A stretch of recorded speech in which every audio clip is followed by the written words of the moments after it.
మొట్టమొదటి బలిపిల్లల కాంచి మొదలు పెడితే చదువుకోవడానికి పిల్లల పరీక్షలు వస్తున్నాయంటే తల్లిదండ్రులకే పెద్ద పరీక్ష. ఆనాడు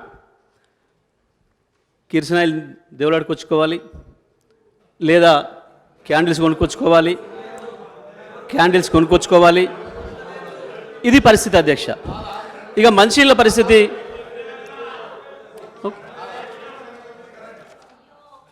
మినిస్టర్ గారు. సార్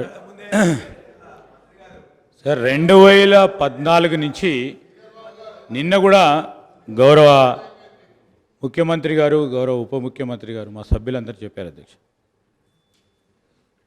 నీటి వనరులకు సంబంధించి 2014 నుంచే మొదలైనవి.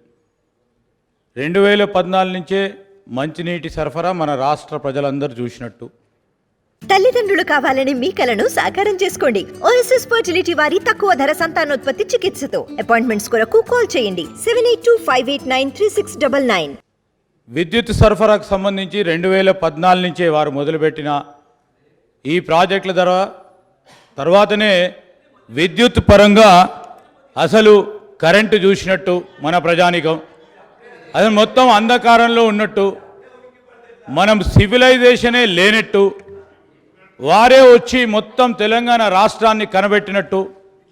ఈరోజు ఎక్కడ కూడా రాష్ట్రంలో విద్యార్థులు ఎక్కడ కూడా విద్యుత్ పరంగా చదువుకోనట్టు చెప్తా ఉన్నారు అధ్యక్ష. నేను గౌరవ మంత్రి గారిని కోరుతా ఉన్నాను, వారు చేసిన ప్రగతిని చెప్పండి తప్ప 2014 కంటే ముందు ఏ విధంగా ఉందో మేము కూడా చెప్తాం అధ్యక్ష.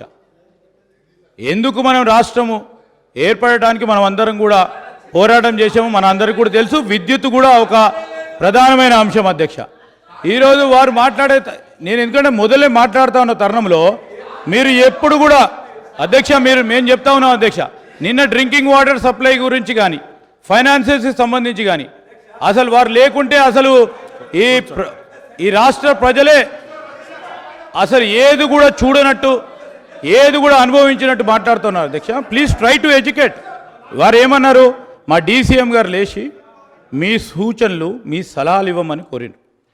మళ్ళీ మీరు అదేవిధంగా 2014 కంటే ముందంటే మేము కూడా మొదలు పెడతాం. మా సభ్యులందరూ కూడా తెలుసు ఏ విధంగా ఉన్నారో, మీరు కూడా ఉన్నారు. వారి ఇంట్లో ఇచ్చిన కరెంటు కూడా కాంగ్రెస్ పార్టీ అధ్యక్ష. ఈరోజు వారి ఇంట్లో ఇచ్చిన కరెంటు కూడా కాంగ్రెస్ పార్టీకి సంబంధించిన అధ్యక్ష. జగదీశ్వర్ రెడ్డి గారు.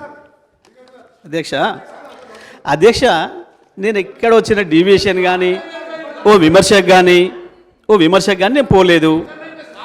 ఎందుకు అంత తొందర పెడుతున్నారో నాకు అర్థం కావట్లేదు.